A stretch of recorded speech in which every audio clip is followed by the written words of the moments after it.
নমস্কাৰ মৰমৰ ছাত্ৰ ছাত্ৰীসকল, আশা কৰোঁ তোমালোক আটাই কুশলে আছা।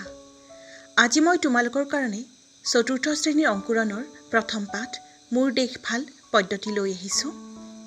পদ্ধতি ৰচনা কৰিছে সাহিত্যাচাৰ্য অতুল চন্দ্ৰ হাজৰিকাদেৱে। আহাচোন পদ্ধতিৰ মাজলৈ যাওঁ।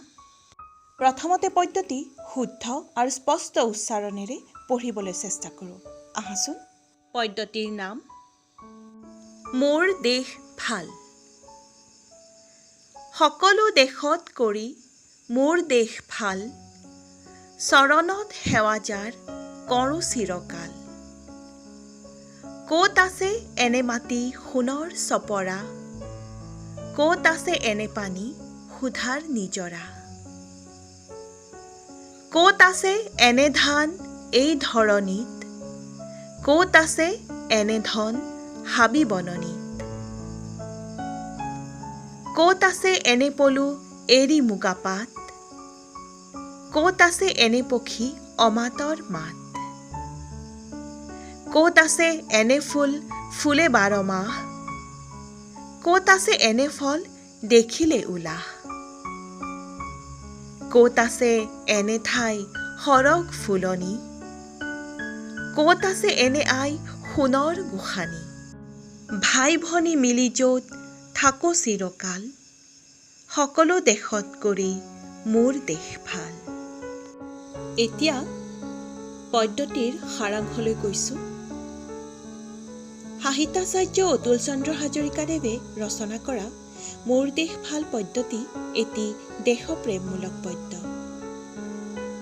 তেখেতে নিজ মাতৃভূমি অৰ্থাৎ যিখন দেশত তেখেতে জন্ম লাভ কৰিছে সেই দেশখনক সকলো দেশতকৈ ভাল বুলি কৈছে। পৃথিৱীৰ প্ৰতিজন মানুহেই জন্মগ্ৰহণ কৰা নিজৰ ঠাইখনক মাতৃভূমি বুলি কোৱা হয়। কবিজনাই নিজ মাতৃভূমিক চিৰদিন সেৱা কৰি যাব বুলি পণ লৈছে। তেখেতে নিজৰ দেশৰ মাটিক সোণৰ চপৰাৰ লগত তুলনা কৰিছে।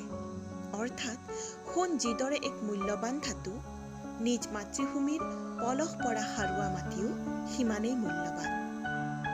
কাৰণ সেই পলসুৱা মাটিত হোৱা খেতিৰ বাবে আমি আমাৰ খাদ্য পাওঁ।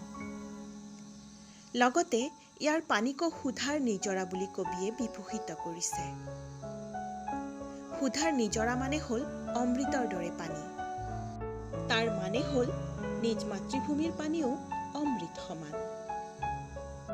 আমাৰ দেশৰ অৰণ্যত বিভিন্ন মূল্যৱান গছ পোৱা যায়। সেয়ে কবিয়ে অসমৰ হাবি বননিত ধন পোৱা যায় বুলি কৈছে, যে আন কোনো দেশতেই পোৱা নাযায়। অসমৰ গৌৰৱ এৰী মুগা পাট সূতাৰে তৈয়াৰী বিভিন্ন ধৰণৰ বস্ত্ৰ সমগ্ৰ বিশ্বতেই সমাদৃত। এই এৰী মুগা পাট একবিধ বিশেষ বিশেষ পলুৰ পৰা তৈয়াৰ কৰা হয়, যি আন কোনো ৰাজ্যতেই পোৱা নাযায়। লগতে অসমৰ হাবি বননিয়ে বিবিধ ধৰণৰ পক্ষী পোৱা যায়। সেই সকলো পক্ষী বা চৰাইবোৰৰ মাত আমাৰ সকলোৰে চিনাকি নহয় যদিও আমাৰ অতিকে আপোন আৰু আদৰৰ। কবিয়ে লগতে কৈছে যে অসমৰ দৰে কোনো ঠাইতেই বছৰৰ 12 মাহে বিভিন্ন ফুল আৰু ফল উভয় নদী হৈ নাথাকে, যিবোৰ দেখিলেই আমাৰ মন প্ৰাণ উলাহতে নাচি উঠে। সেইকাৰণে কবিয়ে নিজৰ দেশখনক সৰগৰ ফুলনি বুলি কৈছে আৰু নিজ মাতৃভূমিক সোণৰ গোসানীৰ লগত তুলনা কৰিছে, য'ত বিভিন্ন জাতি জনগোষ্ঠীৰ লোক মিলা প্ৰীতিৰে বাস কৰি আহিছে। মৰমৰ ছাত্ৰ ছাত্ৰীসকল, তোমালোকে পদ্ধতি শুদ্ধ আৰু স্পষ্ট উচ্চাৰণেৰে পঢ়ি আবৃত্তি কৰিবলৈ চেষ্টা কৰিবা। লগতে পদ্ধতিৰ সাৰাংশখিনি নিজে আয়ত্ত কৰি নিজৰ ভাষাৰে ক'বলৈ চেষ্টা কৰিবা। আৰু পদ্ধতিৰ পিছফালে থকা পাঠভিত্তিক প্ৰশ্ন উত্তৰসমূহ নিজে কৰিবলৈ প্ৰথমতে চেষ্টা কৰিবা। তাৰ পিছৰ ক্লাছত মই তোমালোকক সহায় কৰিম। আজিলৈ এৰিছোঁ হা। Bye bye.